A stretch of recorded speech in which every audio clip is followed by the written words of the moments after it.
Com o desembargador Rogério de Oliveira, João Batista Damasceno, e hoje contando com a presença brilhante da jornalista Cláudia Cataldi, e entrevistando o desembargador Luiz Felipe Haddad. Desembargador, o senhor falou aqui muito bem sobre o Estatuto da Criança e do Adolescente.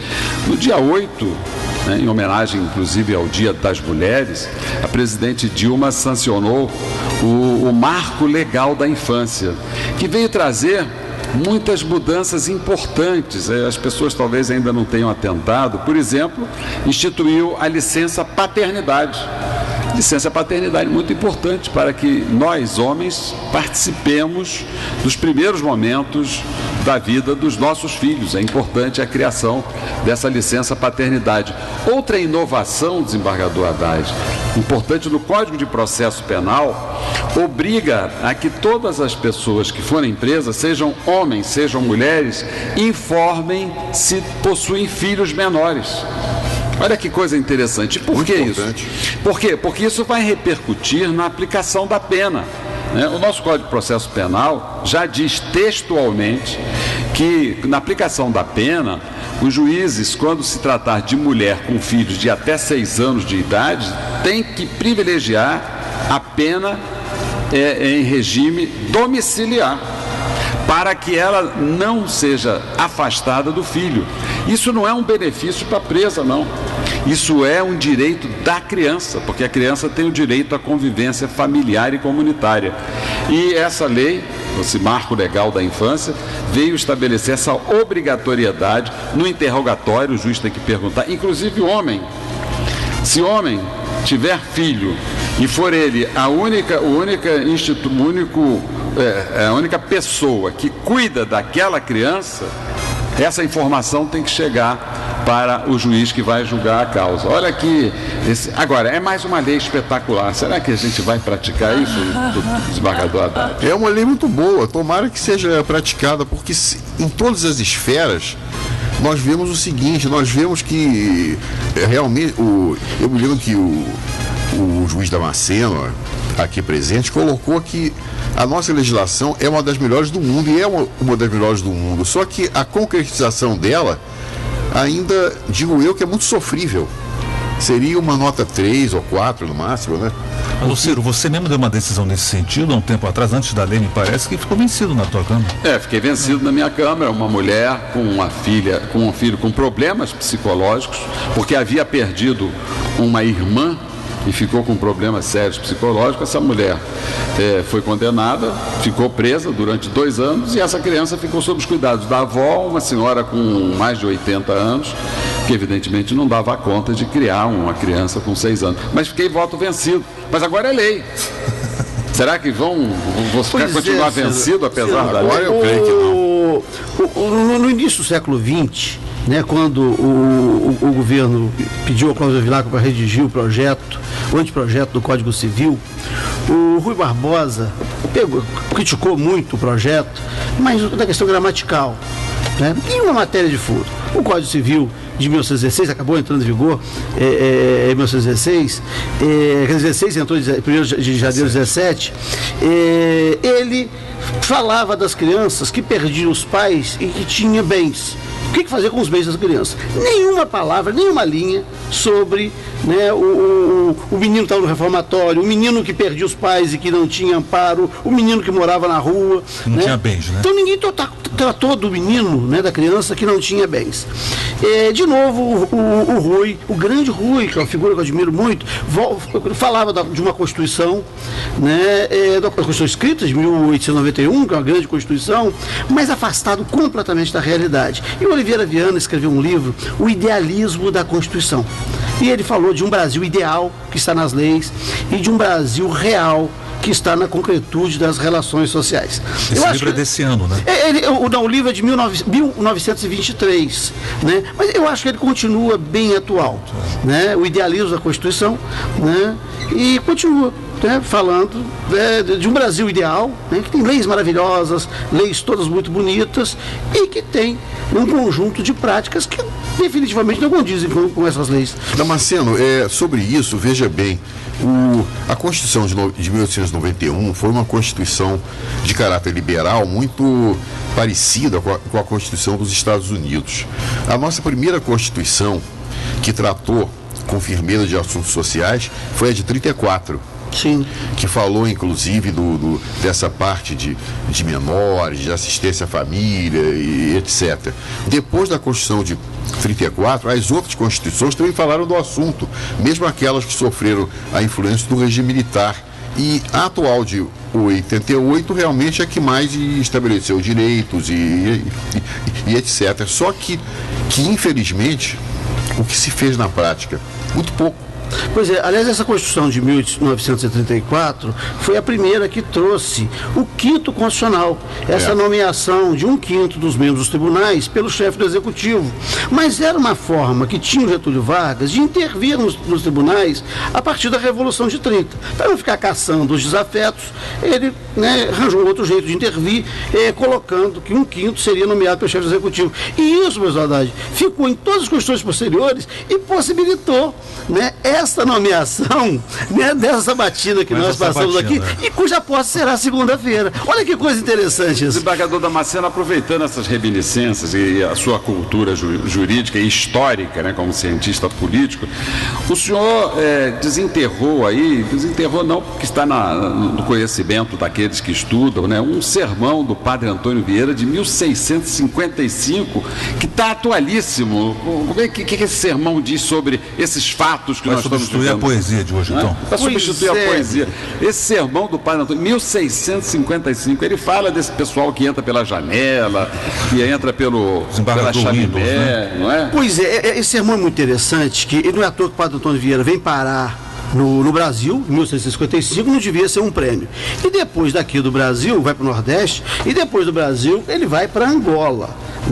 Esse sermão, ele começa falando, pregado na Capela da Misericórdia, e ele já começa dizendo: olha, o sermão que eu vou pregar aqui hoje não deveria ser pregado aqui na Capela da Misericórdia, porque a misericórdia é de misericórdia, aquele que dá o coração aos pobres. Eu deveria pregá-lo lá na Capela Real, porque lá estão aqueles que deveriam dar os corações aos pobres, mas ao contrário, tiram o coração dos pobres. Aqueles 125, né? E ele começa a fazer, ele diz assim: quereis saber, os reis, se os que provêm nos ofícios são ladrões ou não, observem a regra de Cristo. Aí ele cita em latim, ele fala de fur e ladro. A porta por onde legitimamente se entra no ofício é só o merecimento. E todo o concurso público, no nosso caso aqui hoje, e todo que não entra pela porta, não só diz Cristo que é ladrão, senão ladrão e ladrão. Furs est latro. E por que é duas vezes ladrão? Uma vez porque é furto ofício, e outra vez porque há de furtar com ele. O que entra pela porta poderá vir a ser ladrão, mas os que não entram por ela já o são. Uns entram pelo parentesco, outros pela amizade, outros pela valia, outros pelo suborno e todos pela negociação. E quem negocia, não há mistério ou outra prova, já se sabe que não vai a perder. Agora será ladrão oculto, mas depois ladrão descoberto, que essa é, segundo diz São Jerônimo, a diferença entre fur e latro. Aí ele termina dizendo, esse sermão é longo, ele fala assim, que tem aqueles que entram, além de entrar, tem aqueles que entram pelas janelas, que foram feitas para entrar luz e ar, mas entram as trevas e os desares. E no final ele fala dos que entram pelo telhado.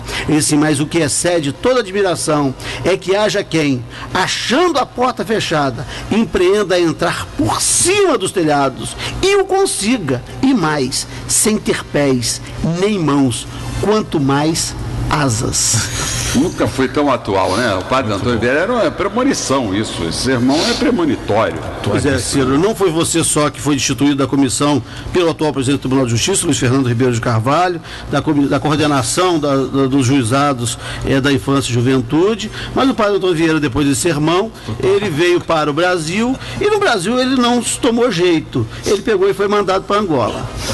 Tomara que não me mandem para Angola, eu quero ficar por aqui. Se bem Sobre que isso eu queria salientar, colegas, o seguinte: claro que por uma questão de ética eu não vou falar sobre pessoas de colegas que entraram pelo Quinto.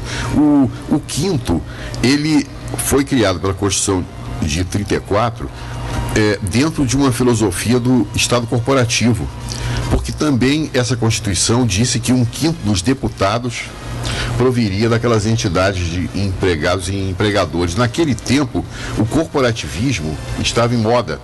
Havia constituições europeias, geralmente parafascistas, que estabeleciam isso, como a Carta de Portugal da época do Salazar.